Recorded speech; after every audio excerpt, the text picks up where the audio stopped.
Dear Admin, ako si Aira. Noong araw na inilibing namin sina Mama at Papa, 23 taong gulang pa lang ako, pero pakiramdam ko isang iglap tumanda ako ng 10 taon. Isang aksidente ang kumuha sa kanila, pareho. At sa isang iglap, 5 kaming magkakapatid na naiwan sa gitna ng kabaong at utang. Ang bunso namin 6 na taong gulang pa lang noon. Hindi pa niya kayang intindihin ang salitang responsibilidad, pero ramdam niya ang pagkawala. Habang umiiyak siya sa tabi ko, doon ko unang naramdaman na wala nang ibang sasalo sa amin.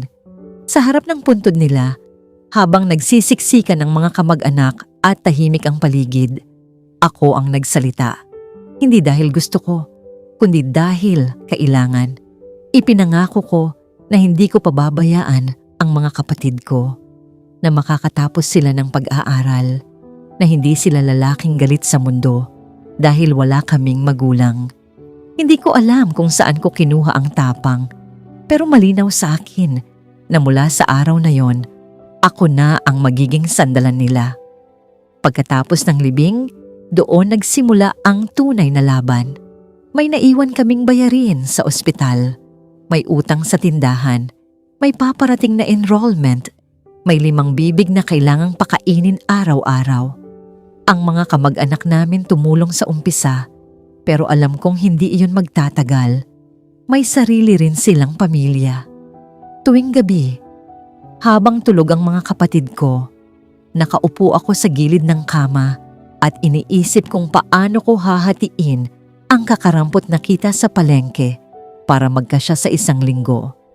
Mabilis kong napagtanto na hindi sapat ang trabaho ko sa probinsya. Kahit anong tipid ko, hindi ko kayang pag-aralin ng 4 habang binubuhay silang lahat. Doon pumasok ang desisyong matagal ko nang iniiwasan. Mag-abroad. Takot ako. Hindi pa ako nakalayo sa pamilya. Hindi pa ako nakasakay ng eroplano. Pero mas natakot ako sa posibilidad na tumigil sa pag-aaral ang mga kapatid ko dahil lang sa kakulangan ng pera. Mas natakot ako na balang araw sisihin nila ang mundo dahil hindi kami nakabangon. Isang gabi, tinipon ko silang 4. Sinabi ko ang plano ko. Tahimik silang lahat. Ang pangalawa kong kapatid, gusto raw niyang tumigil para magtrabaho na lang, pero hindi ko siya pinayagan. Sabi ko ako na ang bahala. Ang bunso umiyak at tinanong kung kailan ako babalik. Hindi ko siya masagot ng maayos. Hindi ko kayang sabihin na baka abutin ng maraming taon bago ako makauwi ng tuluyan. Noong araw ng alis ko, bitbit ko ang maliit na maleta at mas malaking pangako. Sa airport, bago ako pumasok sa boarding gate, tumingin ako sa mga kapatid ko at doon ko naramdaman ang bigat ng desisyon ko. Hindi ko alam kung anong klaseng amo ang makukuha ko. Hindi ko alam kung kakayanin ko ang lungkot, pero sigurado ako sa isang bagay. Gagawin ko ang lahat para hindi masayang ang pangakong binitiwan ko sa puntod ni na Mama at Papa. Sa unang gabi ko sa ibang bansa, hindi ako makatulog. Tahimik ang kwarto pero maingay ang isip ko. Iniisip ko kung tama ba ang ginawa ko. Iniisip ko kung kakayanin ko bang tumagal ng taon para sa kanila. Pero tuwing maalala ko ang 6 na taong gulang na kapatid kong walang kamalay, malay sa bigat ng mundo, bumabalik ang dahilan ko. Hindi ko pa alam noon na aabutin ng 15 taon ang laban ko.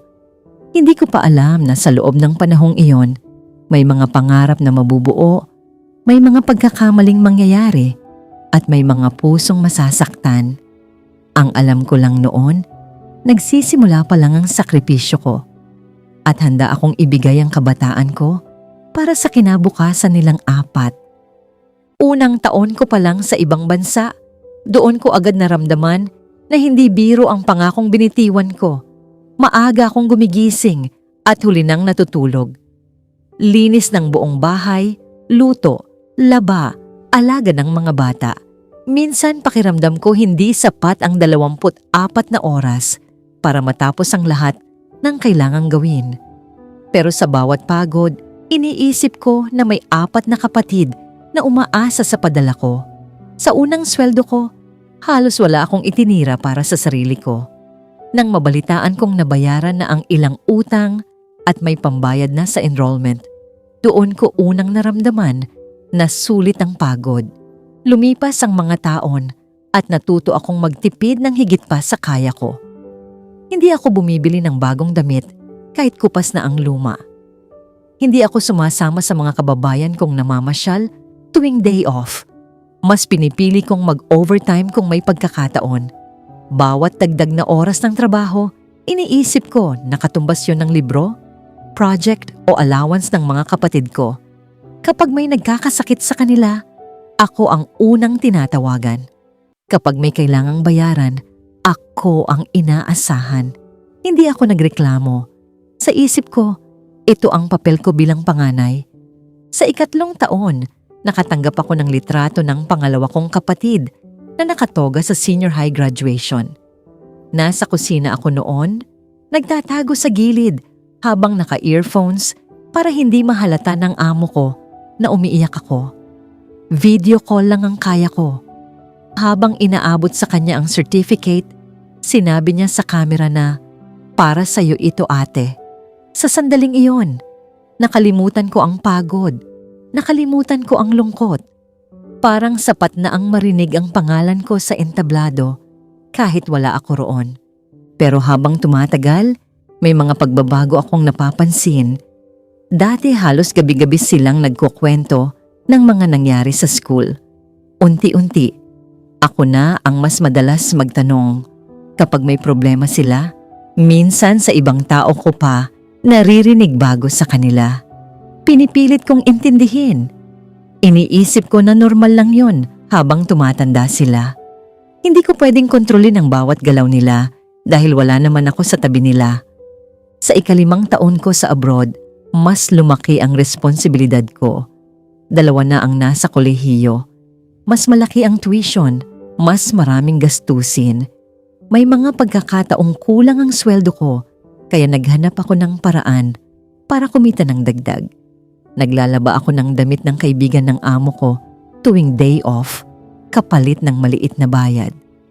May mga gabi na halos hindi ko na maramdaman ang mga kamay ko sa pagod, pero hindi ko pinahahalata sa mga kapatid ko. Ayokong maramdaman nilang pabigat sila. Minsan tinatanong ko ang sarili ko kung hanggang kailan ako ganito. Pero tuwing maalala ko ang 6 na taong gulang na bunso na ngayon ay nasa high school na, bumabalik ang lakas ko. Ang bilis ng panahon. Hindi ko namalayan na ilang birthday at Pasko na ang pinalipas ko nang wala sa tabi nila. Hindi ko nakita ang unang prom. Hindi ko naabutan ang ilang parangal. Pero sa isip ko, may mas malaking larawan akong binubuo. Isang araw, makakatapos silang lahat. Isang araw, makakauwi rin ako nang hindi na kailangang umalis ulit. Hindi ko pa alam noon na habang pinagtitibay ko ang kinabukasan nila, may mga bagay din na unti-unting nagbabago sa pagitan naming magkakapatid. Hindi ko pa ramdam ang lamat, pero nagsisimula na pala itong mabuo. Sa mga panahong iyon, malinaw pa rin ang paniniwala ko. Basta tuloy ang padala, basta tuloy ang pag-aaral, kakayanin ko pa. Sa 7 taon ko sa ibang bansa, doon ko unang naramdaman na may mga bagay na hindi na umaabot sa akin. Hindi ko alam kung kailan nagsimula, pero napansin kong nabawasan ang tawag at kwento nila. Dati, halos gabi-gabi kaming nagkakausap. Ngayon, madalas maikli na lang ang sagot. Kapag nagtatanong ako tungkol sa school, parang laging okay lang ang sagot. Pinipilit kong maniwala. Ayokong mag-isip ng masama. Hanggang isang araw, may nag-message sa akin na kakilala namin sa probinsya. Tinanong niya kung alam ko raw bang matagal nang hindi pumapasok ang isa kong kapatid. Hindi ko agad pinaniwalaan. Sabi ko, baka nagkakamali lang, pero hindi ako mapakali. Kinagabihan, tinawagan ko siya. Noong una, sabi niya, pumapasok pa raw siya. Normal lang daw ang lahat. Pero nang sabihin kong may nakausap na akong tao mula sa school, Doon siya natahimik. Mahaba ang katahimikan sa kabilang linya. Ate, huminto na ako last semester. Parang may bumagsak na mabigat sa dibdib ko. Ilang buwan na pala akong nagpapadala ng tuition na hindi naman nagagamit. Bakit hindi mo sinabi sa akin? Tanong ko. Hindi ako sumigaw. Mas tahimik pa nga ang boses ko kaysa dati. Nahihiya ako? Sagot niya. Nahihirapan ako sa course? Hindi ko na kaya. Natakot akong sabihin sa'yo kasi alam kong ang dami mong ginagawa dyan para sa amin. Hindi ko alam kung alin ang mas masakit. Yung pagtigil niya o yung katotohanang ilang buwan niya akong hinayaang magpadala ng pera na alam niyang hindi na para sa pag-aaral. Sinubukan kong intindihin siya. Pero sa loob ko, may bahagi na unang beses na pagod. Hindi dahil sa pera, kundi dahil pakiramdam ko hindi na ako kasama sa mga desisyon nila. Ako ang nagbabayad, pero hindi ako ang unang nakakaalam at hindi doon natapos ang lahat. Makalipas ang ilang linggo, nalaman kong may isa pa akong kapatid na mas inuuna ang barkada kaysa sa klase. Yung isa naman, nabuntis ng maaga. Hindi ko sila hinusgahan agad. Alam kong tao lang din sila. Pero sa unang pagkakataon, tinanong ko ang sarili ko kung sapat pa ba ang ginagawa ko. Sa loob ng 7 taon, ang nasa isip ko lang ay isang malinaw na plano. Makapagtapos silang lahat, makabangon kami. Pero habang tumatagal, naiintindihan ko na hindi pala sapat ang sakripisyo kung hindi pare-pareho ang paninindigan. Hindi ko pa alam kung ano ang susunod kong gagawin noon. Pero doon nagsimula ang unang bitak. Hindi sa pangako ko, kundi sa puso ko. Pagkatapos ng mga nalaman ko, ilang linggo akong tahimik. Hindi ko binawasan ng padala. Hindi ko rin sila sinumbatan. Pero may nagbago sa loob ko. Dati, kapag may humihingi ng dagdag para sa project o kung anumang kailangan, hindi na ako nagtatanong. Ngayon, tinatanong ko na kung para saan. Dati, basta may enrollment, automatic nagpapadala ko ng buong tuition. Ngayon, hinihingan ko na sila ng resibo. Hindi dahil ayaw ko silang tulungan, kundi dahil natuto na akong masaktan. Hindi naging madali ang mga sumunod na taon. Yung kapatid kong tumigil sa pag-aaral, hindi na talaga bumalik. Sinubukan ko siyang kumbinsihin, pero malinaw sa kanya na iba ang gusto niyang tahakin. Yung isa naman, tuluyan ng nag-asawa matapos mabuntis. Masaya raw siya. Hindi ko na siya pinigilan. May mga laban na hindi mo na kayang ipaglaban para sa iba. Sa ika-10 taon ko sa ibang bansa, 2 na lang ang patuloy na nag-aaral. 2 sa 4 ang hindi nakatapos. Doon ko unang naramdaman ang bigat ng 10 taon. Hindi pala lahat ng sakripisyo nagiging diploma. Hindi lahat ng pangako na susunod ng eksakto sa plano. May isang gabi na hindi ko napigilang umiyak habang mag-isa sa kwarto ko. Hindi dahil nagkulang ako, kundi dahil pakiramdam ko may mga tao na hindi na maibabalik. Mga birthday na hindi ko nadaluhan. Mga Paskong sa video call ko lang nakita. Mga pagkakataong sana inuna ko rin ang sarili ko. Kahit minsan. Pero sa gitna ng lahat, may isang bagay na tahimik kong napapansin. Ang bunso namin. Hindi siya madalas magsalita sa mga issue. Hindi siya humihingi ng sobra. Kapag nagpapadala ko, simple lang ang sagot niya. Ate, okay lang ako. Nag-aaral ako mabuti. Hindi siya palahingi. Hindi siya maingay. Tahimik lang. Sa ika-12 taon ko sa abroad, siya na lang ang nasa kolehiyo. 2 kapatid ko may sarili ng buhay. Yung isa nagtatrabaho na rin kahit hindi nakatapos. Hindi ko na sila kinokontrol. Natutunan kong hindi ko hawak ang lahat. Pero sa bunso, ramdam kong iba ang direksyon niya. Hindi dahil siya ang paborito ko, kundi dahil siya lang ang hindi bumitaw sa pangakong sabay naming pinanghawakan noong araw ng libing. Hindi ko pa alam noon kung saan hahantong ang lahat. Pero sa unang pagkakataon, matapos ang mahabang panahon, Hindi na puro bigat ang nararamdaman ko. May konting pag-asa. Hindi man naging perpekto ang 10 taon. Hindi man lahat tumupad sa parte nila. Pero baka lang may isang magtatapos sa laban na sinimulan ko. Sa ika-15 taon ko sa ibang bansa, pagod na ang katawan ko, pero hindi na ako kasing bigat tulad ng dati. Isang tao na lang ang nasa huling bahagi ng pangarap na sinimulan ko. Ang bunso namin. Bachelor of Science in Nursing ang kinuha niya. Noong una, nagulat pa ako kung bakit yon ang pinili niya. Sabi niya, gusto raw niyang matutong mag-alaga ng tao. Gusto niyang may magawa kapag may nagkakasakit. Hindi niya na idinagdag. Pero alam kong may kinalaman yon sa araw na nawala sina mama at papa. Hindi siya naging honor student. Hindi rin siya perpekto. Pero hindi siya bumitaw. Isang umaga, habang nagluluto ako sa kusina ng amo ko, tumunog ang phone ko. Ate, pumasa ako. Board exam result yun. Registered nurse na siya. Hindi ako agad nakasalita. Umupo ako sa gilid ng kusina at doon ko lang hinayaang bumagsak ang luha ko. Hindi dahil may maipagmamalaki ako, kundi dahil sa wakas, may isang pangarap na tinapos. Sa loob ng 15 taon, may isang taong hindi bumitaw sa pangakong sabay naming sinimulan. Pagkalipas ng ilang taon, may panibago na naman siyang balita. Nag-apply siya sa Canada.